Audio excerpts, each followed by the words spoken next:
Okay, hello everyone. Welcome to our very first interview on the African Away channel on YouTube. What's African Away? African Away is basically a database of African-owned businesses in diaspora. Um, the founders of this website, the people who came up with the idea, they discovered that there wasn't a single place where you could find addresses and contact details for African-owned businesses in different parts of the world. So they decided to put everything together on one website so it's easy for people in diaspora. For example, if you go to Paris and you're looking for where you can get food or you want to do some shopping, you could just go to africanaway.com and type in your city and you'll get a list of businesses. Like if it's food, you'll find restaurants and you find grocery shops, or if it's an African bookstore you're looking for. So that's what African Away is.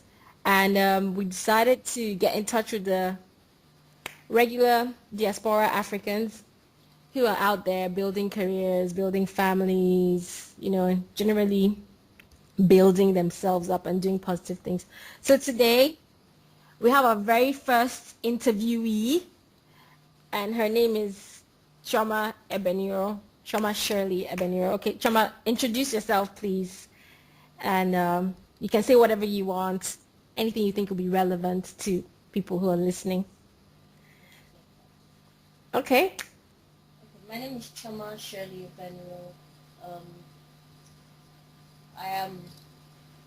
I'm a law graduate from the University of Lagos. I'm an entrepreneur. That's a nice word to use to cover up all the things I do. What else? I am studying business in London at the moment, and I'm the first of 5 children. What else is there about me? How old are you?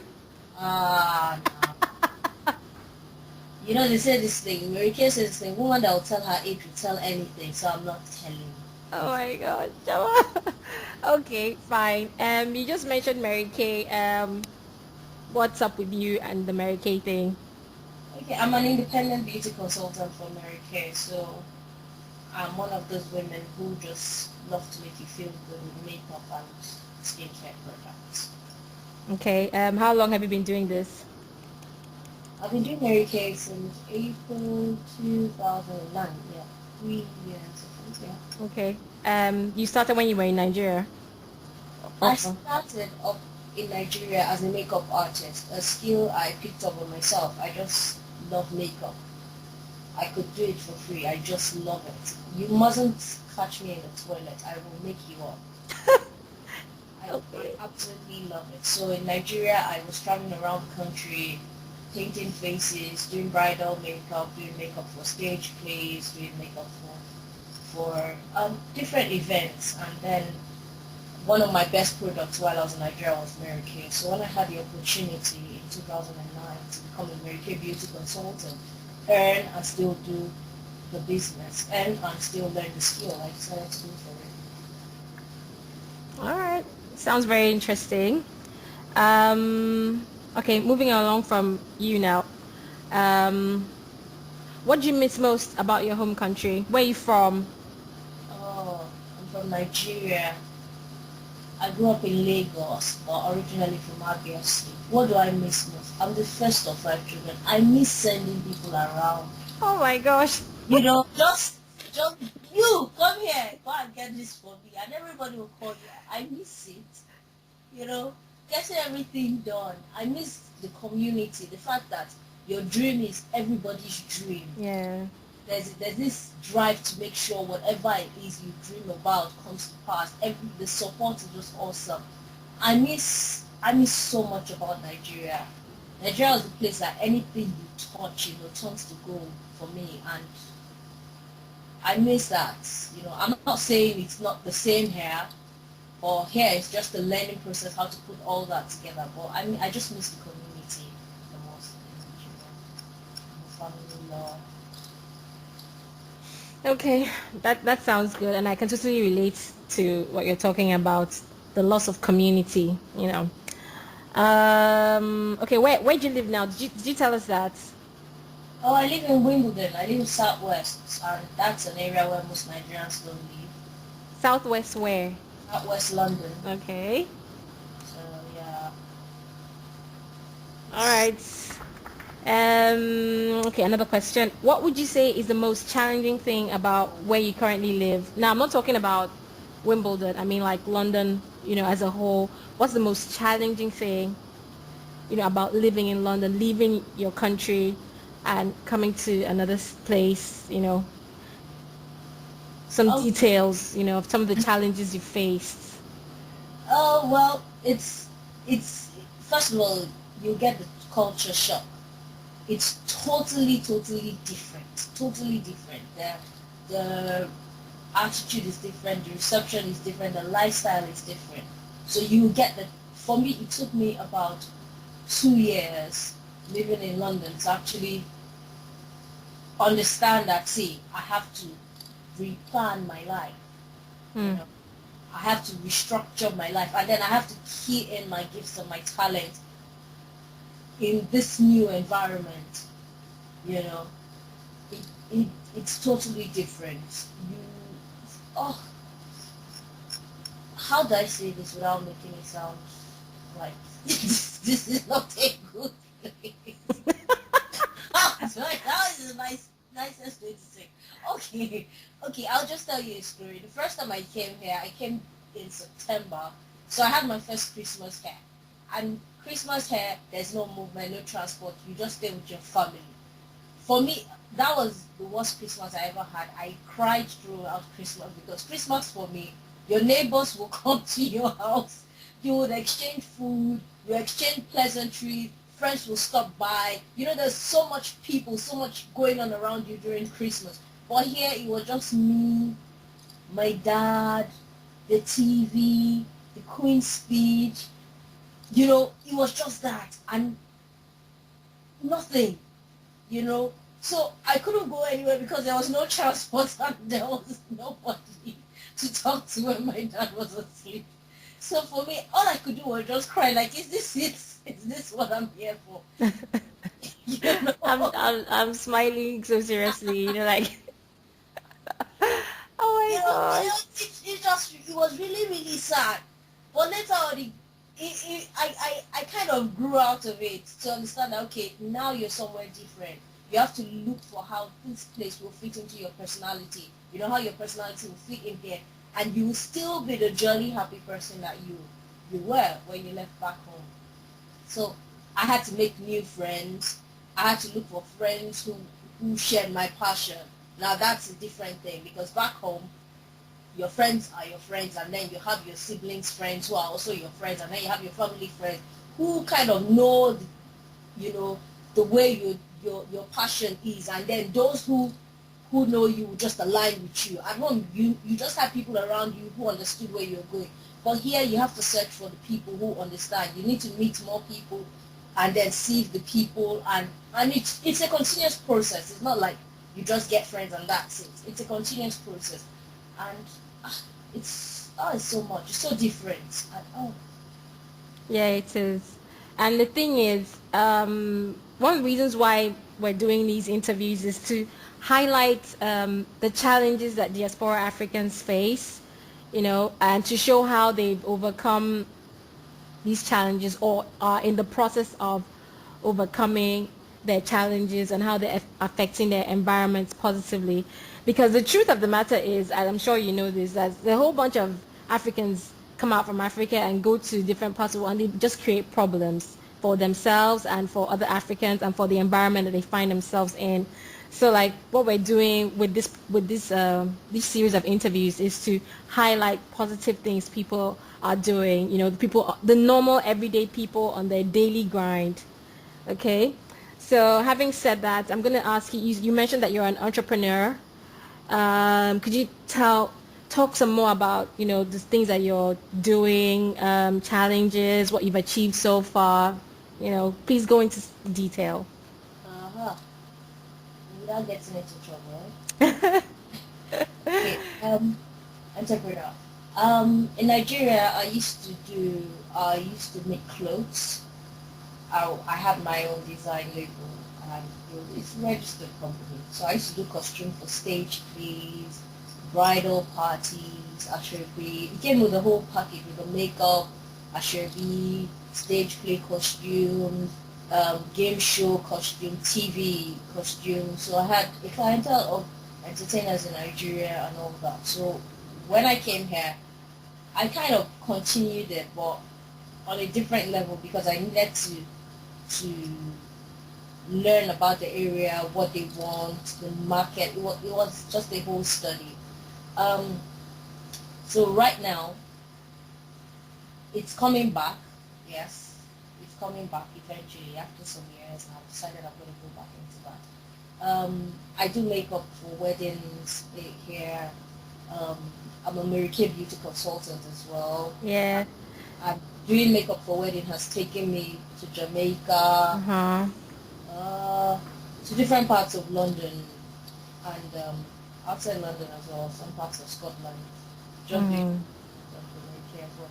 So I do makeup, which is something I like. I will never stop saying. I can do it in my dreams. I love makeup. I love it. I love hair. I love makeup. I do MC